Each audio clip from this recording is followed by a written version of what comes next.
de femme à femme. Bonjour, je suis Hélène. Tous les mardis, je vous invite à découvrir en toute simplicité les instants de vie d'une femme qui pourrait changer la vôtre. Ces témoignages ne vous laisseront pas indifférents. Bonjour à tous, bienvenue dans ce nouvel épisode de votre podcast de femme à femme. Aujourd'hui, je reçois une femme lumière. Vraiment, je suis émue de la recevoir parce que je ne vais pas vous le cacher, très envie de la recevoir. Et elle est face à moi aujourd'hui, donc je suis comme une petite fille, trop contente. Bonjour Jenny. Bonjour Hélène. Merci d'être venue à moi. Merci à toi de me recevoir pour cette invitation et merci pour ces mots surtout qui m'émeut. Alors, tu connais le principe du podcast? Et oui. Un moment difficile. Exactement. Duquel on s'est sorti, on s'est redressé, on est sorti plus forte. Dis-nous donc, quelle tranche de vie tu souhaites partager avec nous aujourd'hui? Alors, mon Dieu, c'est qu'il y en a tant dans une vie. Mais j'ai fait le choix de vous parler d'une expérience que j'ai vécue il y a 8 ans. Une expérience très douloureuse, très difficile, puisque j'ai perdu ma cousine qui avait à peine l'âge de 21 ans d'un cancer du cerveau. Donc la plus jeune cousine. Et c'est vrai que ça a été très vite, ça a duré à peu près 1 an. Pourquoi cette période-là, pour moi, a été une période qui me marque? Déjà, elle est très récente. Et aussi parce que on pense souvent que ce genre de choses ne peut pas arriver aux plus jeunes. Donc là, ça a été déjà une grande surprise pour moi. Elle avait quel âge? 21 ans.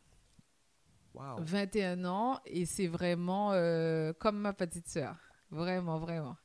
C'est elle que je trouvais quand j'avais besoin d'aller faire quelque chose ou qui venait à la maison. Enfin, voilà, on avait quand même cette complicité. Et en plus, elle venait d'être maman. Voilà. Donc, il y a 2 couverts qui ont fait que cette épreuve était très, très lourde à gérer. Et ça a pris du temps, parce que même quand elle était partie, il fallait pouvoir continuer avec sa petite qui grandit et qui aujourd'hui est plus grande. Et beaucoup plus grande, et dont Exactement. tu es très proche, je suppose. Comment? Et dont tu es très proche. Et dont je suis très proche. J'aurais aimé plus, parce que là aussi, c'était encore une deuxième partie difficile. Mais en fait, ce qui a été le plus dur, c'est de voir une jeune personne, même si je me mets loin de cela, j'enlève l'élément du sang. C'est vraiment d'être témoin d'une jeune personne qui part, qui a plein de rêves et qui n'a même pas touché un tiers, je dirais, de ce qu'elle avait envie de faire. Et je me rappelle que moi, je m'étais donné comme mission de quand on a su qu'elle était malade, je lui ai dit, bon, voilà, j'avais à ce moment-là un spectacle que je préparais. Et comme aussi elle aimait danser. Alors je lui ai dit, ouais, je vais t'emmener avec moi, tu vas danser. Après, je devais aller dans une croisière. Elle n'avait jamais fait de croisière. En fait, j'avais tout envie de faire avec elle. Et bien évidemment, vous pensez bien qu'un cancer du cerveau, moins on se déplace, mieux c'est. Donc, du coup, rien n'a été possible de tout ce que j'espérais. Donc cette année-là a été... Ah, terrible. Terrible. Terrible en termes d'organisation physique, parce que j'ai essayé de me rendre le plus disponible possible. Bon, je ne cache pas mon emploi du temps extraordinaire, de maman, de chef d'entreprise, de femme engagée aussi. Et en fait, ma priorité, c'était elle. Dès que je finissais avec une cliente, il fallait que je cours la voir. Bon, des fois, parce qu'elle a été opérée 3 fois, puisque c'est quelque chose qu'ils ne font pas habituellement. Mais comme elle était jeune et que aussi il y avait la petite, je pense qu'ils ont été très sensibles et ils essayaient de rallonger sa vie au maximum, puisque cette tumeur, en fait, qu'on a trouvée au départ, qui faisait 8 cm. Donc, elle a été réduite, pas complètement, parce que sinon, ça aurait touché, en fait, des parties. Et après, elle a eu des séances de chimio. Elle a eu... on a eu la surprise, en fait. On était contents. Elle allait bien. Elle était toute belle, toute dynamique. 3 mois après, cette tumeur revient, mais encore 2 fois plus grosse. Et en fait, ça s'arrêtait pas, quoi. C'était un cercle vicieux. Chaque fois qu'on pensait que ça allait, en plus, comme quand ils opéraient, en fait, c'est comme si ça ravivait, en fait, la personne. Et donc, nous, ça nous redonnait un gain d'espoir à chaque fois.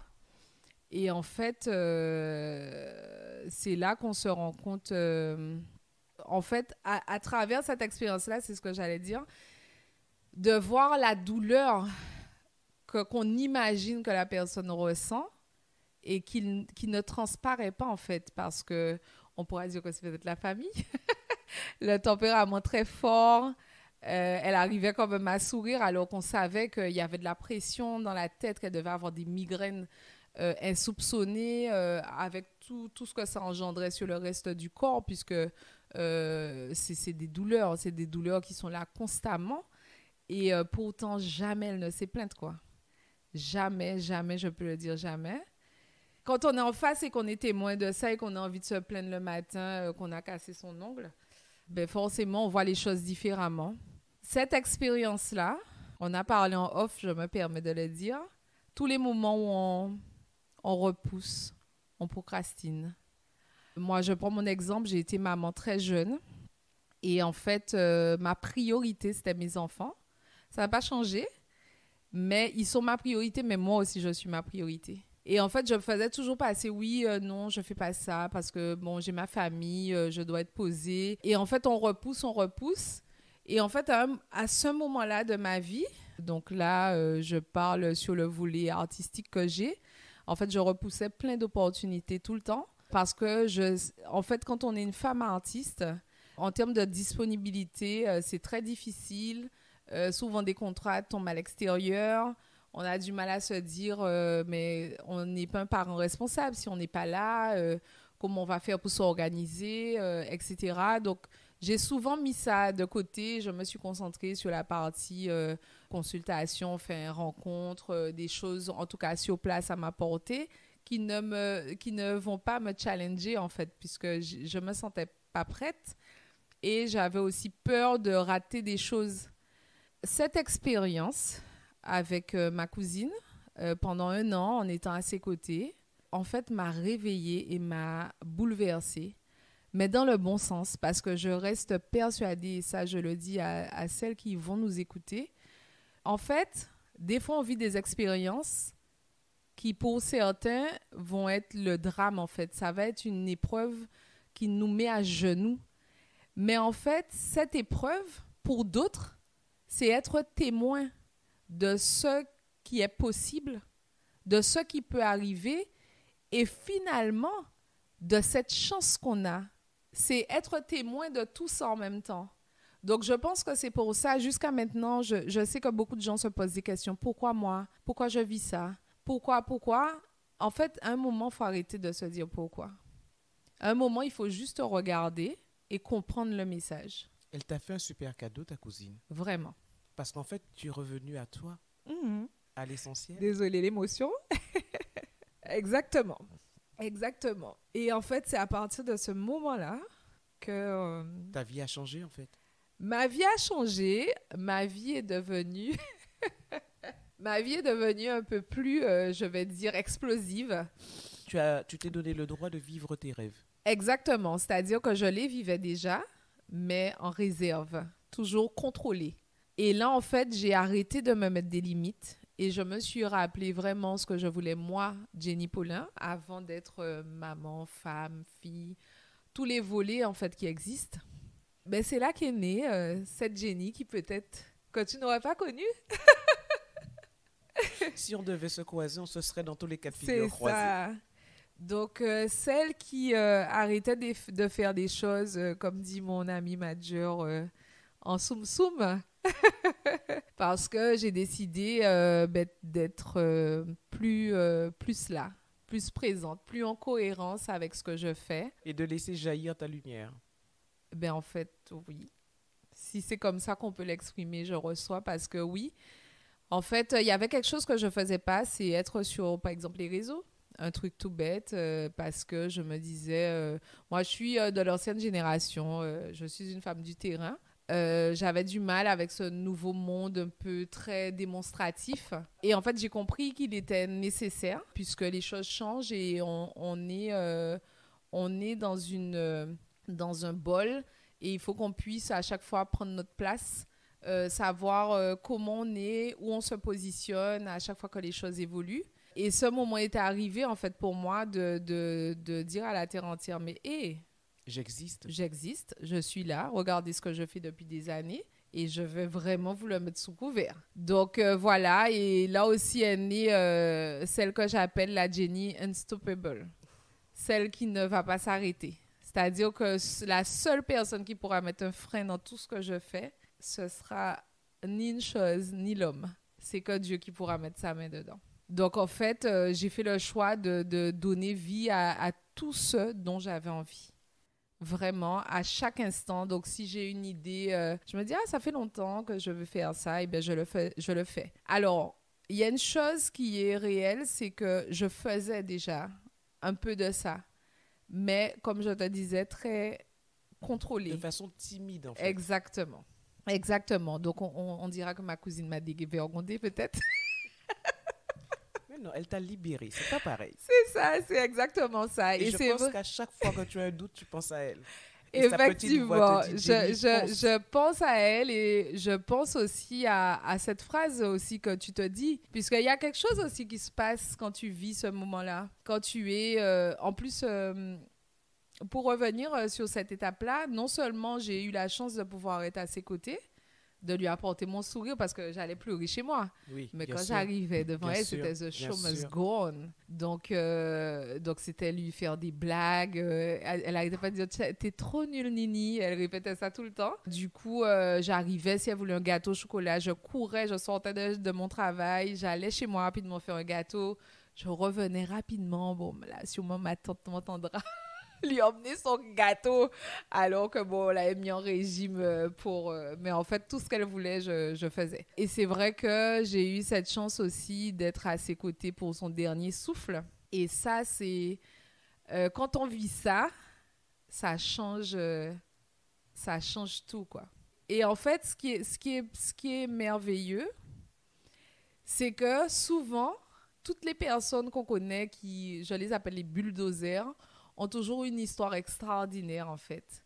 Et moi, ce que j'ai envie de dire aujourd'hui, et que je continuerai à dire, c'est qu'il ne faut pas qu'on attende d'avoir des moments comme ça pour réaliser ce qu'on a le droit de faire, ce qu'on peut faire, cette chance qu'on a de pouvoir respirer tous les matins, parce que c'est une opportunité. C'est une opportunité qu'on a. Moi, quand j'ai eu il y a toujours des moments dans ta vie où tu grandis, tu réalises.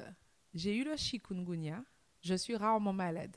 Mais vraiment, je rends grâce à Dieu pour ça. Et je prends soin aussi de l'enveloppe charnelle qu'il m'a donnée. Je me suis levée avec le chikungunya.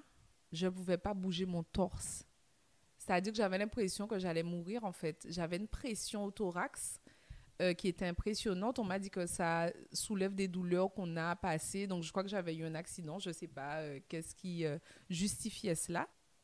Donc là, je ne peux pas bouger. Je suis saisie. Finalement, j'arrive à me mettre sur le côté, me redresser.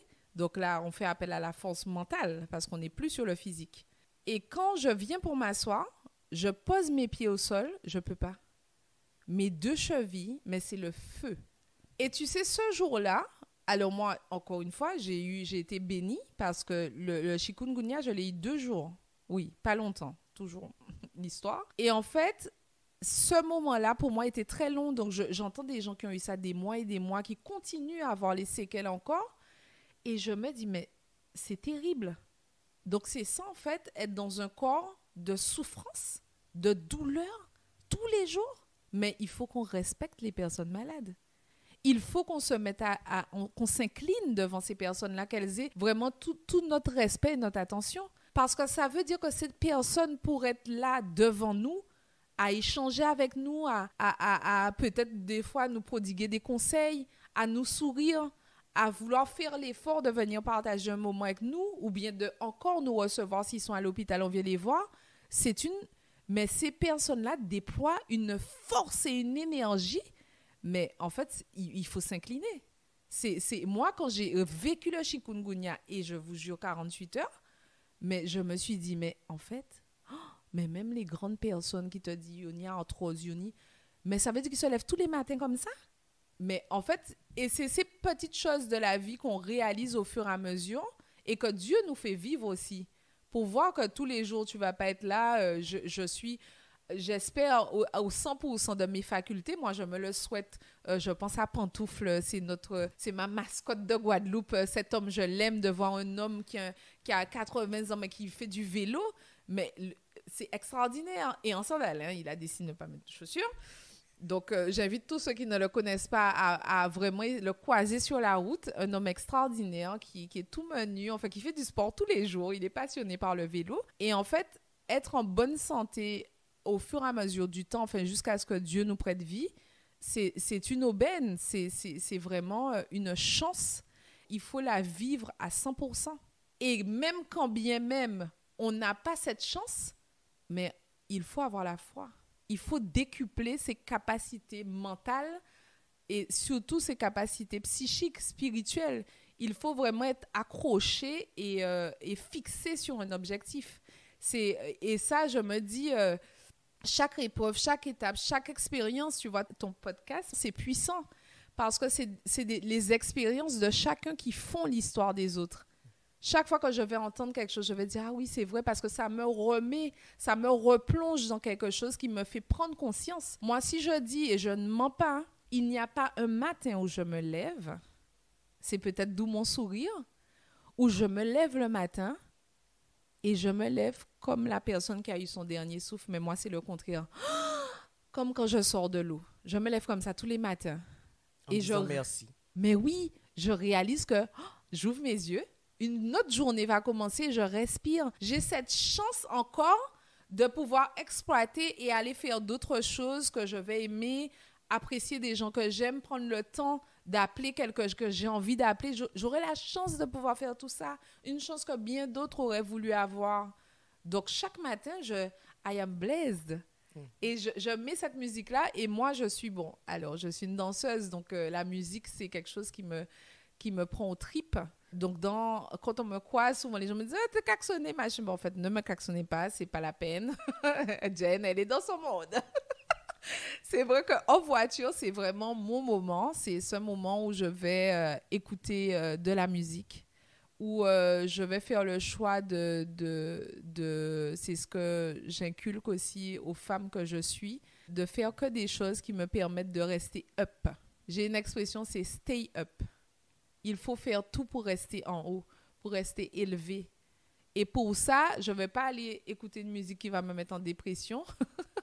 Je vais écouter une musique qui va m'élever, quelque chose qui remplit mon cœur de joie, qui va me faire démarrer la journée. Alors, c'est toi qui m'as fait découvrir Randy Town. Ah! T'as vu? Cette chanson-là a un niveau d'énergie. Absolument. Je ne peux expliquer ça. Et tu vois, hier encore, j'étais en cours en ligne et je dis, je mets un dernier morceau et on va s'arrêter là. Et là, tout le monde paille. J'ai dit, les filles, on ne peut pas mettre paille toute l'année, les filles. Mais en fait, je pense que, voilà, c'est ce type de musique, en fait, qui te permet de déployer de l'énergie, qui t'amène une positive attitude. C'est lourd. C'est lourd. C'est lourd. Clairement. La musique, c'est la thérapie. Oui, je fais partie de celles qui ne peut pas vivre sans musique, donc je te comprends parfaitement. Il n'y a aucun problème là-dessus. Tu as fait le deuil de ta cousine, mais tu ne l'as pas oubliée parce qu'elle est toujours présente. Oui, clairement. Et en fait, de cette expérience, ce message que tu veux nous faire passer, c'est de toutes les expériences que vous avez, tirez-en le meilleur. C'est exactement ça. C'est exactement ça. Parce que sur le moment, c'est très dur. C'est le brouillard même. On a du mal à prendre de la distance et voir. Et il faut aussi... je ne suis pas là pour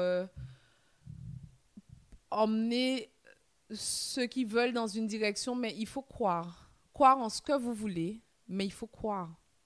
Il faut croire. Moi, je crois en Dieu, je crois au Seigneur. Enfin, on peut lui donner tous les noms. Chacun peu choisit. importe, voilà, la religion ou l'attachement qu'on a. Mais il faut croire en quelque chose de plus grand que nous. Et c'est vrai que à partir du moment où on a cette accroche, on se rend bien compte que rien n'est hasard. Ce mot-là ne devrait même pas exister. Il ne devrait même pas exister parce que toutes ces rencontres, toutes ces expériences, tout c'est enrichissant. Donc, souvent, effectivement, on est dans une période difficile et je le disais hier parce que hier, et aujourd'hui, c'est la veillée d'un jeune Guadeloupéen qui était un artiste. Et je le disais hier, des fois, on a des décès. La mort, c'est vraiment quelque chose qu'on n'a pas encore compris. C'est pas encore clair. Mais c'est normal, on ne sait pas. Voilà. Et c'est pour ça, il faut accepter le fait que ça reste une zone d'ombre parce que je sais qu'on aime fouiller, on aime comprendre, on aime chercher. Mais en fait, si c'est comme ça, c'est pas hasard non plus. Et du coup, quand il y a des décès qui arrivent, qui soient proches de nous, lointains, moi je vois, il y a si je peux me permettre, un décès qui m'a marqué l'année dernière. Eh bien, c'est celui de notre chanteur de zouk. Et en fait, ce décès-là est arrivé à un moment improbable. Pour une raison improbable. Ça veut dire que ce sont des personnes qu'on a tout le temps avec nous. On se dit, bon, on sait que peut-être la personne a des soucis, la personne prend de l'âge et tout. Mais pareil, moi, en tout cas, ce décès-là, je l'ai vécu vraiment comme un message. Et je pense que dans tout, c'est ça. C'est pas spécialement se dire qu'on est forcément concerné, mais je pense que ça sert à ceux qui sont spectateurs à ce moment-là. À ceux qui ont besoin de recevoir parce qu'ils ont pris leur ticket pour regarder un spectacle et ils ont besoin de recevoir l'information avec leur traduction parce que moi, on est 10 à aller voir un spectacle. L'interprétation que je vais faire de la chorégraphie, de la scénographie n'est pas celle que toi tu feras, Hélène. Puisque je serais plus sensible à des choses, toi à d'autres. Et en fait, c'est juste au moment donné ce qu'on a besoin de recevoir, de voir aussi.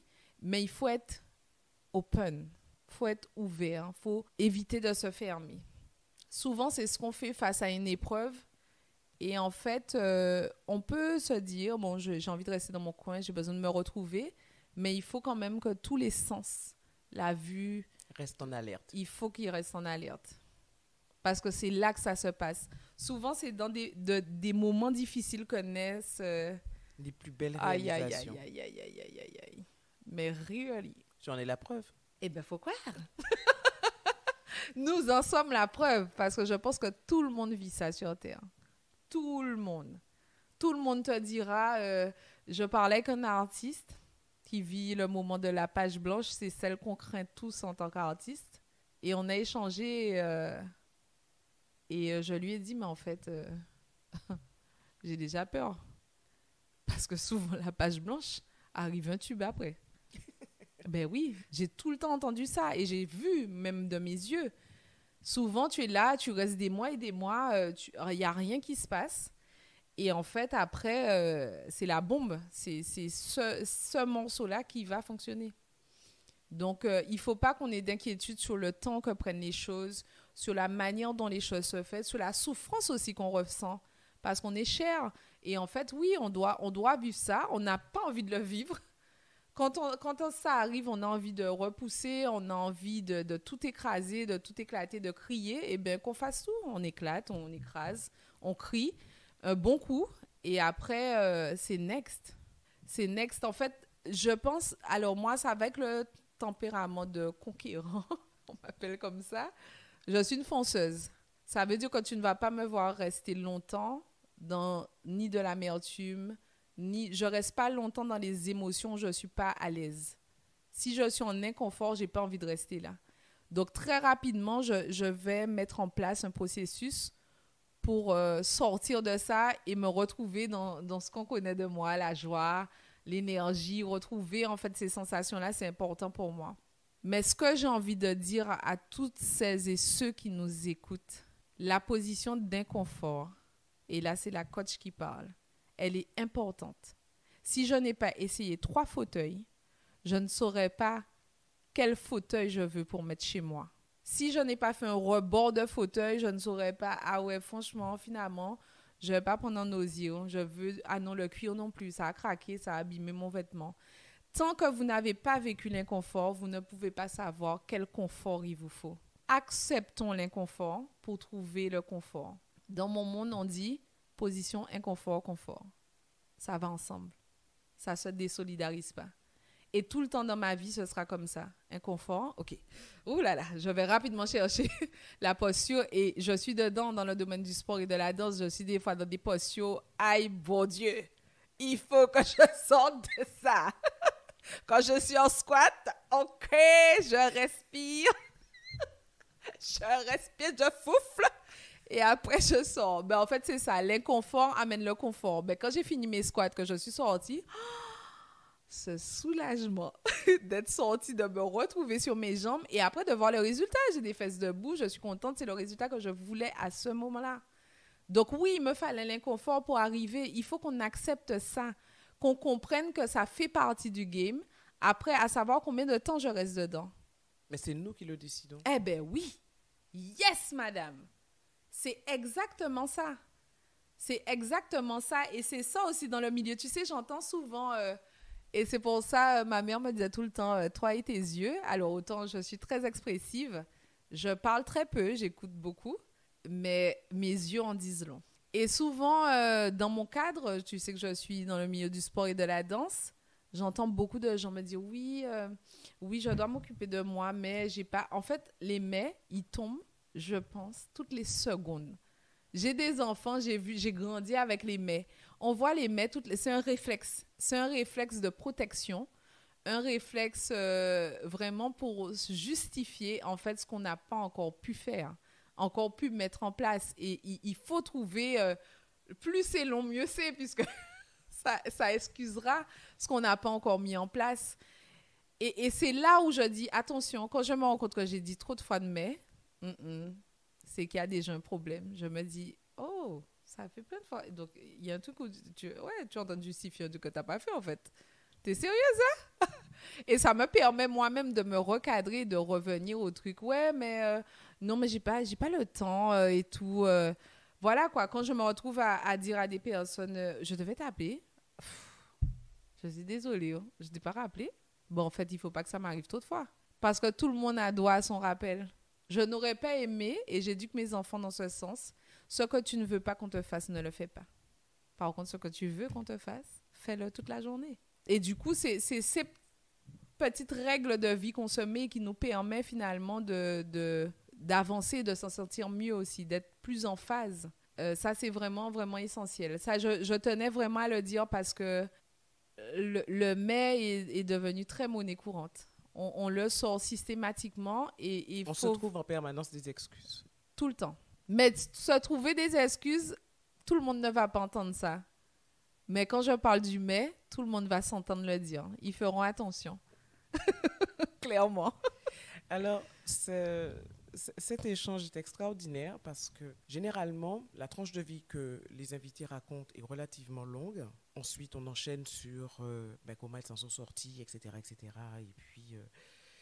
Et puis ce qu'elle donne comme message.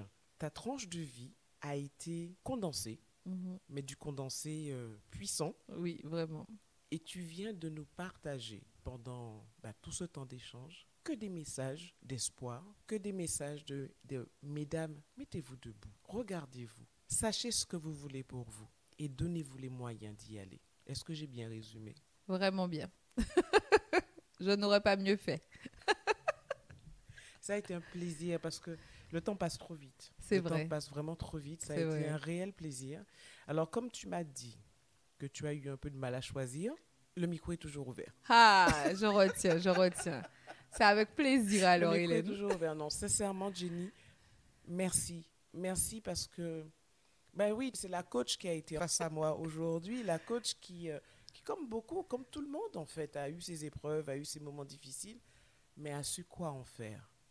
Et a su comprendre et a su accepter. Alors pour ça, je te dis merci. Merci à toi, Hélène. Merci pour cette invitation. Merci pour ces beaux messages parce que c'est à travers aussi ce podcast qu'on peut partager ces expériences Et je pense que c'est important aussi que derrière des visages, je pense comme le mien, comme on en parlait, où on voit toujours le sourire, on voit, en fait, comme tout le monde, hein, il y a des choses qu'on vit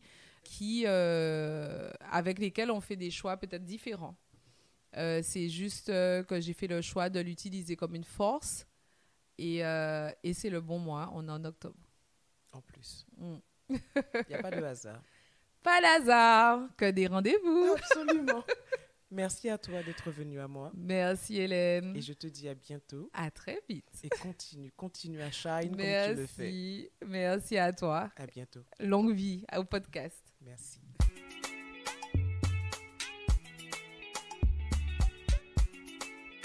Merci d'avoir été avec nous pour cette tranche de vie. Si vous avez apprécié, pensez à vous abonner à ma chaîne YouTube Femme & Co pour ne manquer aucun épisode. Ils sont également disponibles sur Apple Podcasts, Deezer, Spotify, entre autres. Alors likez, donnez un maximum d'étoiles, laissez vos commentaires et surtout partagez. À la semaine prochaine. En attendant, prenez soin de vous.